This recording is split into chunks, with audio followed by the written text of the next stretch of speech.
മോളെ, നീ പോകുന്നില്ലേ? ഇല്ല, ഞാൻ തിരിച്ചു പോകുന്നില്ല.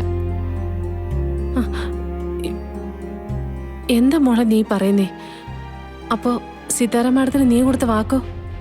സിത്താര മേഡത്തിന് കൊടുത്ത വാക്കുകൊണ്ട് മാത്രമല്ല, അവളെന്റെ അനിയത്തിയാണെന്ന ബോധം കൊണ്ടാ ഞാൻ വീണ്ടും വീണ്ടും ഈ അടിമപ്പണി ചെയ്യുന്നത്.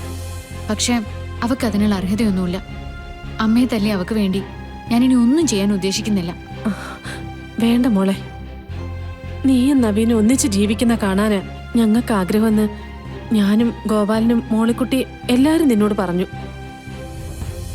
അമ്മയുടെ ഒരു പ്രതീക്ഷ നിന്റെ വാക്ക് നീ പാലിക്കുമെന്ന.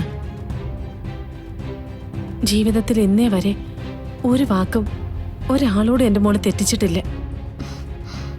ഇനിയും അങ്ങനെ കാണാൻ അമ്മയുടെ ആഗ്രഹം.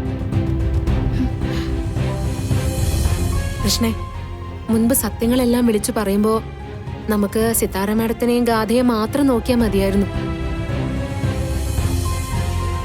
പക്ഷേ ഇപ്പൊ അതല്ല, നിന്റെ അച്ഛനും ഉണ്ട്.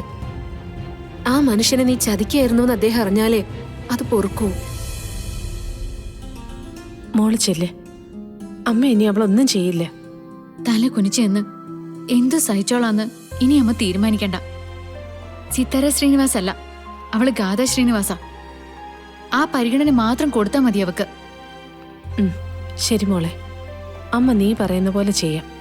എന്റെ മോള് പോയിക്കോ.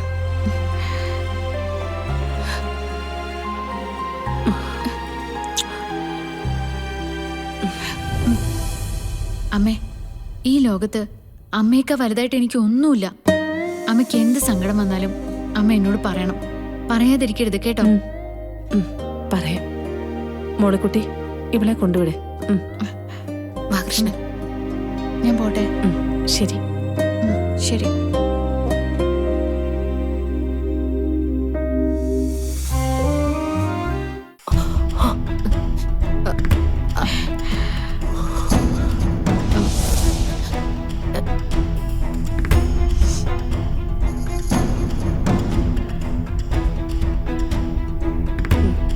കൃഷ്ണൻ വാ.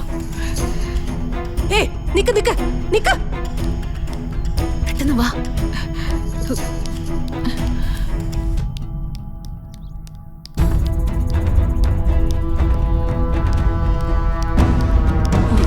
ശരിയാക്കി തരാം ഞാൻ.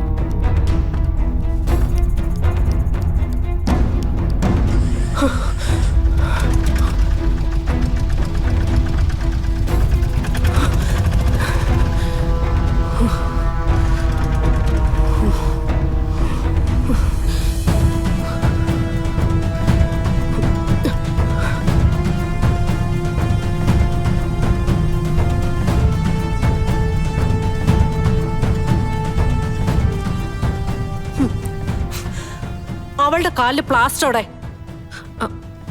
ആരുടെ? നിന്റെ മോളുടെ, ആ കൃഷ്ണയുടെ.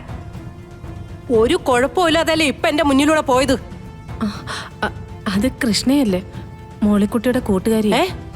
മോളിക്കുട്ടിയുടെ കൂട്ടുകാരിയോ? എങ്കിൽ പിന്നെ ഉമ്മറവാതിലൂടെ പോവാൻ അവർക്കെന്താ തടസ്സം? എനിക്കറിയില്ല.